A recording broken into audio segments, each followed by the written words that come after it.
Assalamualaikum warahmatullahi wabarakatuh. Saya Limesa Irhamni Rahma, mahasiswa Pendidikan Bahasa dan Sastra Indonesia, Universitas Muhammadiyah Sukabumi. Dalam video ini, saya akan memaparkan hasil analisis pokok dan tokoh sastra dari penulis Adelina Ayu.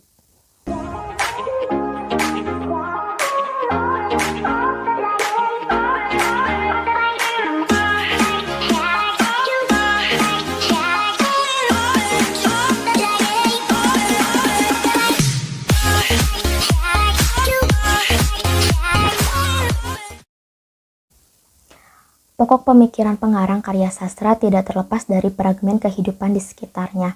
Pemikiran-pemikiran yang dituangkan dalam karyanya merupakan salah satu bentuk cara dari pengarang untuk menyalurkan pendapat yang ingin disampaikan kepada masyarakat. Dalam kaitan hal ini, kehidupan sekitar menjadi acuan utama sebuah pemikiran pengarang yang dapat dipengaruhi dari aspek pekerjaan, pengalaman diri, ataupun orang sekitar dari pengarang tersebut, kemudian ideologi yang dianut, bahkan sudut pandang pengarang terhadap berbagai aspek kehidupan. Dalam kaitannya hal ini, saya mengulik pokok dan tokoh sastra dari penulis Adelina Ayu melalui karya-karya yang telah diterbitkan. Sebelum membahas mengenai karyanya, mari kita ketahui dulu siapa itu Adelina Ayu. Adelina Ayu adalah salah satu dari sekian penulis yang bermula dari platform Wattpad dengan username Adelina Ayu. Nama aslinya adalah Adelina Ayu Lestari. Lahir di Jakarta 31 Mei 1996, tertarik dengan budaya Jepang mengantarkannya pada pendidikan terakhir yaitu S1 Sastra Jepang di Universitas Indonesia pada tahun 2018. Saat ini ia bekerja sebagai produser Evergreen di Noise.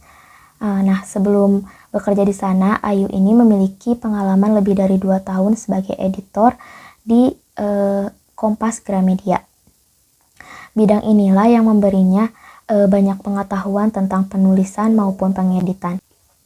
Dia juga memiliki peduli yang tinggi terhadap pemberdayaan perempuan, kemudian hak-hak perempuan, keragaman, dan kesetaraan gender. Dari hal tersebutlah ia berhasil menerbitkan 2 novel dengan isu-isu tersebut, yakni diantaranya novel The Name of the Game dan Happy Ending Machine, yang merupakan trilogi Golden Trio Universe. Menurut hasil wawancara, Adelina saat ini sedang disibukkan dengan menerbitkan novel ketiga dan mempersiapkan series terbaru. Selanjutnya, saya akan membahas mengenai novel yang pertama dari Adelina Ayu, yakni The Name of the Game. The Name of the Game ini merupakan novel pertama dari Adelina Ayu yang terbit pada tahun 2019. Bercerita mengenai 3 mahasiswa Universitas Indonesia, yakni Zio, Daryl, dan Flo. Zio yang digambarkan sebagai tokoh laki-laki yang senang merawat diri, seperti menggunakan skincare. Pokoknya dia sering dikatakan atau mirip tingkah laku seperti perempuan oleh teman-temannya. Terlebih dia sering menggunakan bahasa banci. Kemudian Daryl ini digambarkan sebagai sosok laki-laki yang sangat maskulin, seperti menggunakan kemeja flanel, menggunakan motor gede. Intinya Daryl ini digambarkan sebagai laki-laki tulen. Sedangkan Flo digambarkan sebagai perempuan yang pemikirannya terbuka. Makanya dalam novel ini, Flo ini bertanya-tanya kepada teman-temannya mengapa cewek tomboy dikatakan keren, sedangkan cowok yang melambai malah dicemooh. Isu yang diangkat cukup sensitif, yakni menyinggung mengenai kesetaraan gender, toxic masculinity, dan feminisme yang diceritakan melalui ketiga tokoh utama. Zio dan teman-temannya menjadi gambaran bahwa toxic masculinity itu nyata adanya. Toxic masculinity ini adalah suatu tekanan budaya bagi laki-laki untuk berperilaku dan bersikap sesuai dengan jenis kelaminnya. Istilah tersebut dikaitkan dengan nilai-nilai yang dianggap harus ada dalam diri seorang laki-laki. Seperti yang digambarkan pada tokoh Daryl. Daryl ini sebenarnya memiliki sisi feminin juga, seperti menyukai kartu Winnie the Pooh dan menyukai hewan. Daryl ini malah dipaksa ayahnya untuk berekspresi sesuai dengan jenis kelaminnya. Hal tersebut membuat Daryl dalam kehidupan sehari-hari harus mengekspresikan diri sesuai dengan gambaran laki-laki dalam budaya masyarakat. Seperti halnya yang tergambar dalam budaya masyarakat Indonesia yang memandang laki-laki sebagai seseorang pribadi yang kuat. Laki-laki ini harus bisa melakukan segala sesuatu dengan pekerjaan yang menguras tenaga. Laki-laki itu harus tampil macho dan dilarang melakukan aktivitas feminin seperti halnya merawat diri. Selanjutnya novel kedua yakni Happy Ending Machine yang terbit pada tahun 2020. Novel ini merupakan spin-off dari novel The Name of the Game yang menceritakan sahabat dari Zio dan Daryl yakni Cyan. Cyan ini merupakan anak tunggal kaya raya karena merupakan pasangan dari dokter ternama. Kemudian Cyan ini digambarkan sebagai sosok yang tampan, pendiam, dan pintar. Intinya gambaran sosok anak yang sempurna. Nah, tapi di balik itu semua ternyata ia menyimpan rahasia mengenai orientasi seksualnya. Ia sangat menyimpan rapi rahasia tersebut bahkan dari sahabat-sahabatnya. Hingga ia bertemu dengan Andra, sosok perempuan yang bertemu pada salah satu kelas kebudayaan Italia. Andra ini digambarkan sebagai sosok yang ceria dan nyentrik karena outfit atau pakaian yang ia sering kenakan sehari-hari. Ia juga menyukai makanan-makanan ekstrim seperti piton goreng mentega, daging buaya, kemudian makanan-makanan ekstrim lainnya. Ia juga digambarkan sebagai seseorang yang memiliki prinsip beauty filter. Beauty filter ini merupakan pandangan memandang sesuatu dengan beda atau dalam artian selalu mengambil sisi positif dalam sesuatu yang negatif.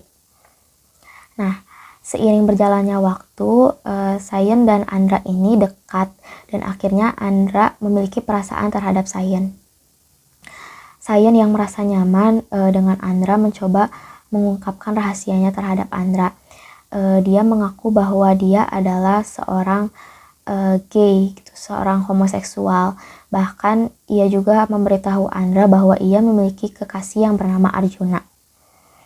Terlepas dari hubungan Cyan dan Andra, persahabatan Zio dan Cyan juga salah satu hal yang penting dalam novel ini. Zio digambarkan sebagai role model bagi Cyan untuk bisa hidup dan menerima diri apa adanya. Pada kesimpulannya, buku ini membahas mengenai salah satu bagian dari kelompok minoritas LGBT, terutama kelompok gay. Pembaca diajak untuk mendalami sisi kehidupan dan struggle selama menjadi gay dalam sosial masyarakat yang heteronormativitas. Kemudian dalam kedua novel tersebut, saya menyimpulkan beberapa pokok pemikiran pengarang. Pertama, dalam setiap novelnya, Adelina Ayu ini selalu menggambarkan spot-spot yang ada di Universitas Indonesia secara detail. Karena Ayu sendiri merupakan lulusan dari universitas tersebut, sehingga dapat mendeskripsikan secara baik gitu. Kemudian selanjutnya penggambaran kawasan Glodok atau kawasan pecinan yang ada di Jakarta. Karena menurut unggahan sosial medianya, ia seringkali ke sana bersama sahabat-sahabatnya. Kemudian yang kedua, cerita Adelina Ayu ini selalu mengangkat isu sensitif seperti yang sudah dijelaskan tadi. Di novel pertama mengangkat isu toxic masculinity, sedangkan novel kedua mengangkat struggle dari sisi seseorang yang seorang gay gitu. Hal tersebut pun menggambarkan bahwa kehidupan Ayu itu tidak terlepas dari isu-isu tersebut. Bahkan dalam unggahan di Instagramnya, seringkali Ayu ini mengunggah mengenai seks atau gender. Terlebih Ayu ini pernah mendeklarasikan bahwa ia seorang feminis. Dalam unggahannya tersebut, ia menceritakan bagaimana perjalanannya bisa menjadi seorang feminis. Awal mulanya itu ia dibesarkan dari keluarga yang cukup liberal. Ia dibebaskan untuk membaca buku-buku yang bertemakan dewasa. Secara tidak langsung dari buku-buku tersebut, ia membuka wawasannya lebih luas dan membuat pikirannya lebih skeptis terhadap setiap hal yang orang lain katakan. Nah, ada kejadian ketika SMP, ia terganggu dengan pernyataan bahwa perempuan itu harus menutup aurat karena jika perempuan tersebut tidak menutup aurat, jangan salahkan laki-laki bila ia akan tergoda terhadap perempuan tersebut. Kemudian ketika SMA, ia pun mengalami hal yang ia tidak sukai, yakni ketika ada pernyataan perempuan tidak boleh memiliki suami lebih dari satu, sedangkan laki-laki boleh. Nah, dari dua pengalaman tersebut, Ayu tidak tahu kemarahan atau ketidaksetujuan, mungkin ya, kemarahan atau ketidaksetujuan tersebut disebutnya apa gitu. Pandangan guru SMP, kemudian teman-teman SMA-nya, dia hanya tahu apa yang harus dia lakukan untuk menumpas pandangan-pandangan toksik seperti itu. Nah, barulah semenjak masa kuliah, ia sering membaca artikel tentang feminis. Di samping mempelajari feminis, ia pun mempelajari tentang toxic masculinity.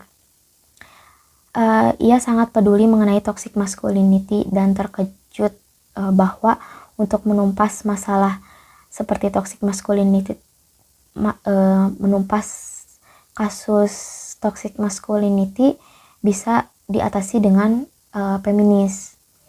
Nah, dia beranggapan bahwa feminis itu tidak hanya untuk memperjuangkan hak-hak perempuan, tetapi juga hak-hak seorang laki-laki. Nah, dengan demikian, melalui perjalanan Ayu sebagai seorang feminis dan peduli terhadap isu-isu sensitif yang ada di Indonesia, menuntun dia untuk menulis sebuah cerita hingga terbit menjadi novel.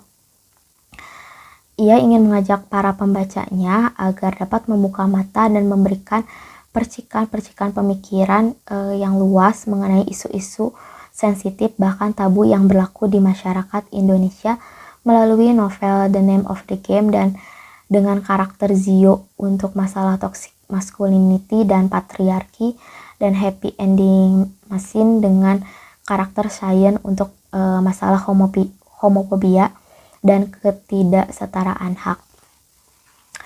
Mungkin itu yang dapat saya sampaikan mengenai pokok dan tokoh pikiran dari karya-karya dari penulis Adelina Ayu.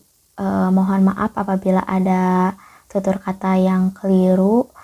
Terima kasih. Wassalamualaikum warahmatullahi wabarakatuh.